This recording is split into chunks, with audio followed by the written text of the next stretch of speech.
And we got patch notes again. Feels like we were just here yesterday, but you know what? We're back again. These patch notes won't hit until November 7th.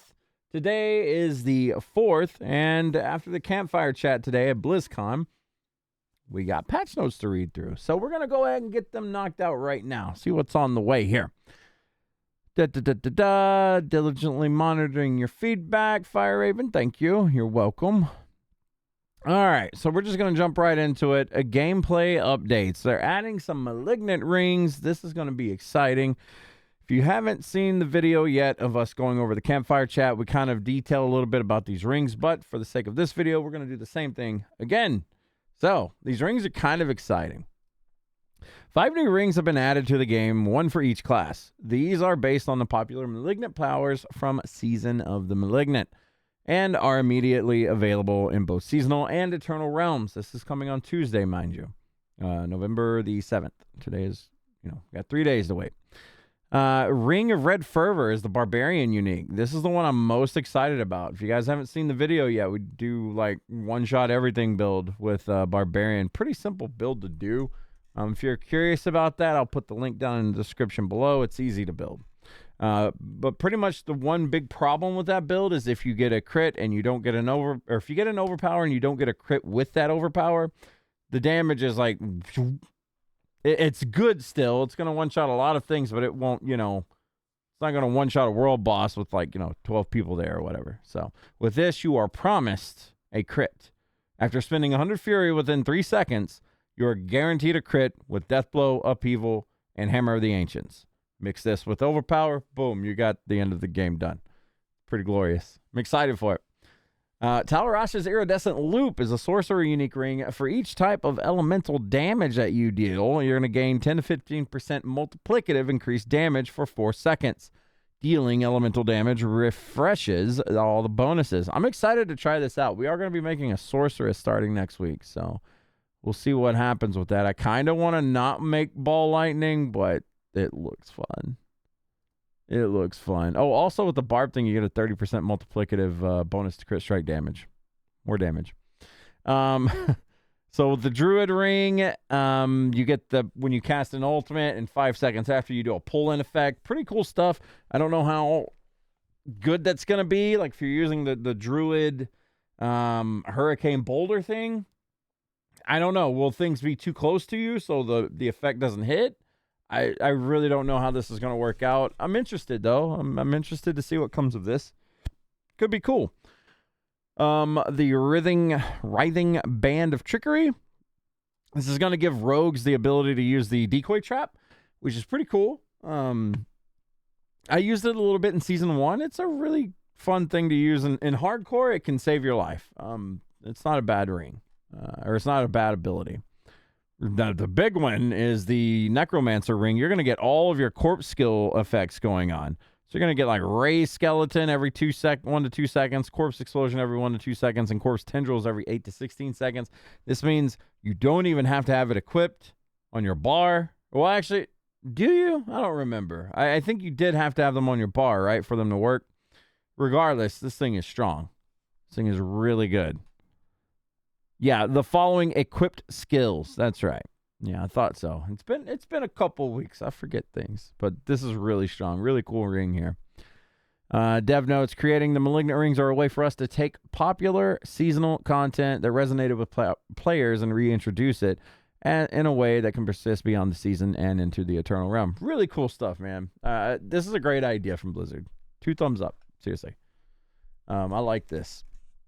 Thank God they didn't bring the barber back. All right, Season of Blood. The following adjustments have been made to the Sanguine Battery event. Pillar health has been increased from 75 to 85%, and pillar repair time has been decreased from 3 to 1 seconds. All right, pretty cool stuff. And then we got a whole bunch of bug fixes here. I don't know, how many fixes are there? This isn't a huge patch. Mostly it's the ring stuff. We're going to read through all this. So they fixed an issue where the additional enemies in the Lord Zir boss fight would not get stunned when Lord Zir gets staggered. Never seen that. Though we one-shot Lord Zir, so. Fixed an issue where Metamorphosis was not triggering temporary movement speed bonuses. A friend of mine actually ran into this issue just last night. Fixed an issue where the anticipation vampiric power didn't display cooldown reduction for ultimate abilities when in town. Fixed an issue where the hectic vampiric power did not reduce the cooldown of skills with charges. What? That's kind of crazy. Didn't know that was a thing. Fixed an issue where the seasonal quest Battle of Fear and Faith could be completed without completing Chapter 3 of the season journey. Never bumped into that one. Fixed an issue where the upgrade button for vampiric powers could be interacted with when there are no new powers available, wasting 25 potent blood. No. Fixed an issue where the upgrade button for vampiric powers could be interacted with. Wait, I just read that. Okay, so we fixed a bug with my brain. Learn to read better. Keep up, Jeff. All right. Fixed an issue where Lord Zir could not respawn if the player re-entered the boss arena too quickly after respawning. Interesting. Also fixed an issue where evade and non-damaging skills could trigger hemomancy or hemomancy. I don't know how to say that word. It's been a trickery thing ever since. I'm going to have to ask one of the devs or somebody on Twitter. Dungeons and events. They fixed an issue where progression would be blocked when an enemy spawned behind the locked door at Lubin's Rest. We've ran into that issue. Also fixed an issue where a monster could spawn from a nightmare portal location after the portal had teleported or been destroyed. Interesting. They fixed some quest issues here. Multiple instances where the quest marker could disappear.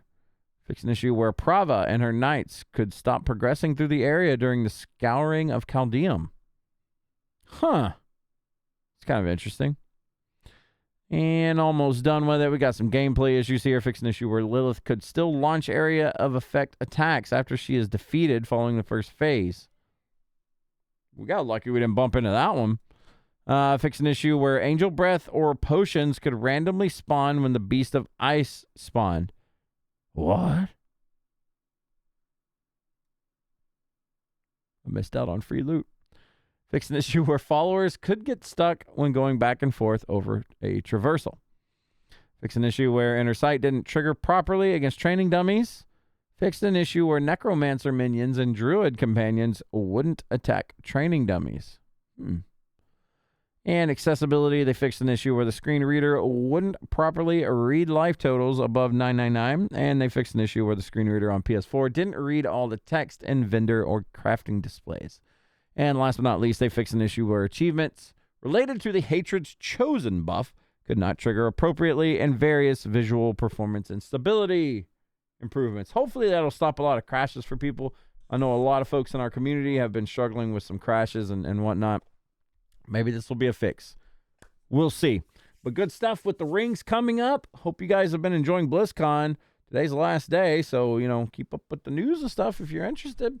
We do have Diablo 4 digest kind of thing going on for the BlizzCon news, so if you did miss it, go check them out. They're in our video list. Give us a like and a subscribe. I would appreciate that as well. But with that, the video is done. Y'all be good.